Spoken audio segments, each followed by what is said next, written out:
Right, so we're back for another episode of Don't Mess with Jim. It's week 2 of the Guinness Six Nations, and this episode is brought to you by Isuzu again. It's not Isuzu, it's Isuzu.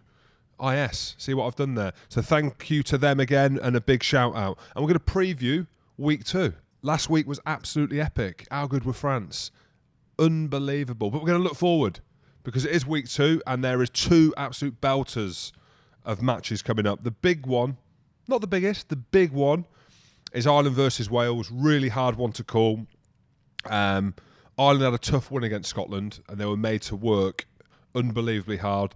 Josh van der Fleer came out after the game, since the hardest game he's ever played. They took a lot of injuries. Tyke Furlong went off injured. Caelan Doris as well with a horrific concussion, hasn't made it back. He's not in the squad.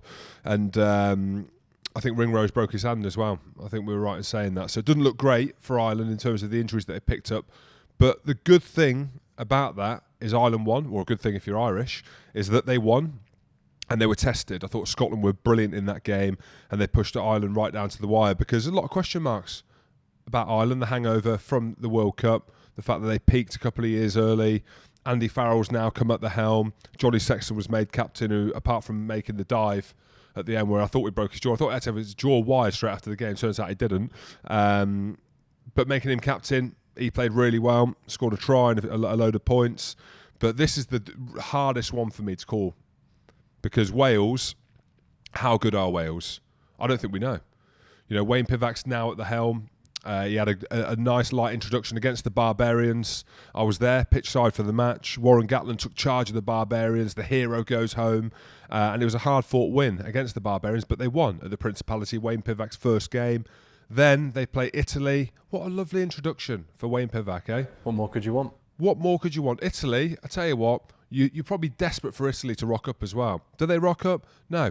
42-0. No, they don't rock up. How good are Wales? It's basically just a training match, wasn't it? And that's the problem, because it was like a training match. We don't know how good Wales are. They've not been tested. They will be tested regardless of the outcome of this game at the weekend. It's going to be it's Wayne Pivac's biggest test, obviously. You know, Barbarians' first match, Italy at home.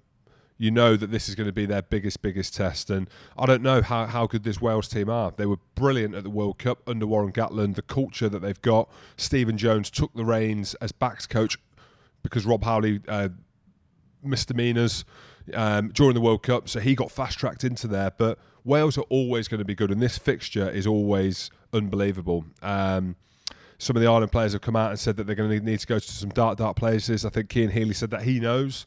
He's played against the Welsh many a times. It's a really difficult one to call. A lot of people think Wales are going to win this. I think Ireland are going to win.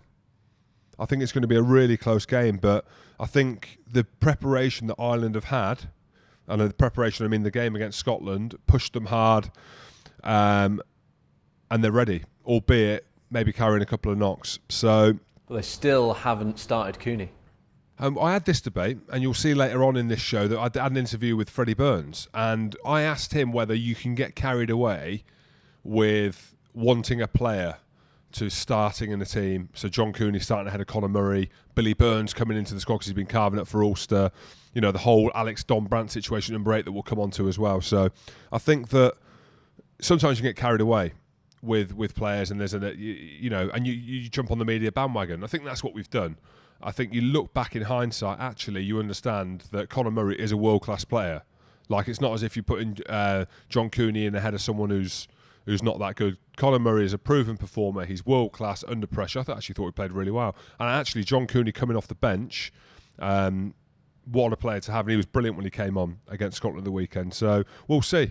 We'll see what Andy Farrell does. But this is his biggest test and Wayne Pivac's biggest test. And it's a difficult one to call. But I'm going to call it. And I'm going to go Ireland by 6. Ireland by 6. Wales don't score that many. Defensively, still very good. I want Wales to do well. I like the Welsh. I like what they're about, like what they stand for, the work ethic. You know, I love Dan Biggar at 10. Aaron Wainwright in the back row is fantastic. Alan Wynne-Jones is 45 and he's still trucking.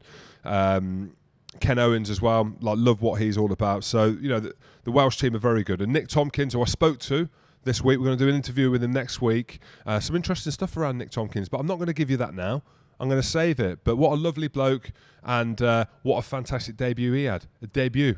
And you taught him everything he knows. Taught him everything he knows. World-class talent. Called it 3 years ago. Eddie, you weren't listening. Wayne Pivac, you were. Thank you.